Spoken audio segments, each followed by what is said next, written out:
안녕하세요. 올링스 상한가를 잡아라 김선영입니다. 어제 우리 증시 7거래일 만에 반등에 성공했습니다. 하지만 이런 반등작 속에서도 외국인 투자가들은 유가증권 시장에서 5,300원가량의 매도를 펼쳤습니다. 지난 5일부터 14거래일간 하루도 빠짐없이 매도가 나오고 있는데요. 자, 그래서 증권가에서도 어제의 반등이 외국인 투자가들의 주도가 아니라 개인과 기관 투자가들 중심으로 매수가 나왔다는 점에서 추세 전환을 기대하기는 어렵다라는 시각을 내놓고 있습니다. 속을 잘 들여다보더라도 영국계 자금, 이 유럽계 자금이 주도를 한 그 모습이라고 할 수 있겠는데요. 이들의 성향은 단기 차익을 노린 그런 매매입니다.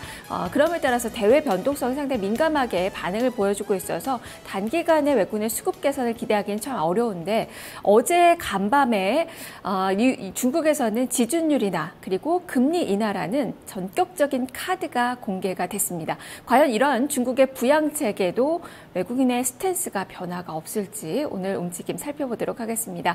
열린 시장 상한가를 잡아라. 지금부터 출발하죠. 먼저 개장 전 주요 뉴스부터 보겠습니다. 손현정 캐스터입니다.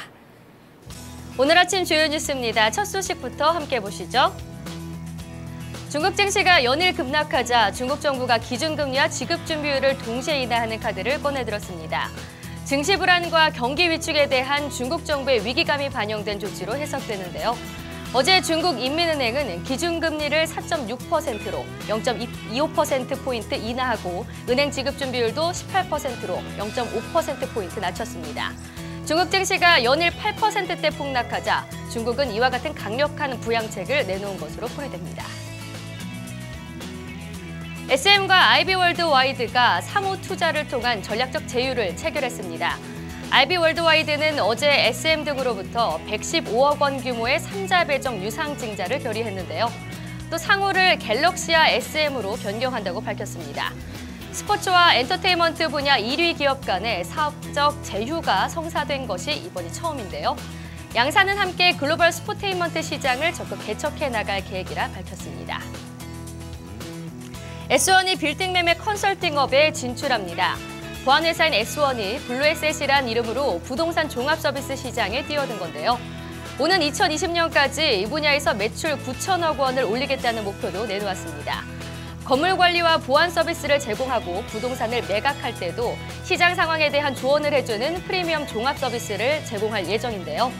현재 S1이 관리하고 있는 빌딩은 서울 트윈시티 남산을 포함해 전국 205개 건물에 달합니다. 기업 회생 절차를 밟고 있는 펜텍이 채무 변제 계획을 담은 회생 계획안을 법원에 제출했습니다. 펜텍은 매각 우선 협상 대상자인 솔리드 옵티스 컨소시엄에 인수되지 않는 김포 공장 부지와 장비 등을 매각해 채무 변제했을 계획인 것으로 알려졌는데요. 법원은 다음 달 11일 관계인 집회를 연 뒤 펜텍이 제출한 계획안을 승인할지 결정할 계획입니다. 이노와이어리스가 통신기기 복제 방지 회로에 관한 특허권을 취득했습니다. 이는 통신기기의 회로를 동작시킨 상태에서 복제되는 것을 방지하는 기술인데요.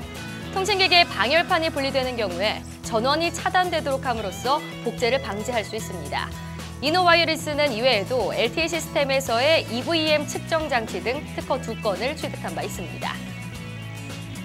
지금까지 오늘 아침 주요 뉴스였습니다.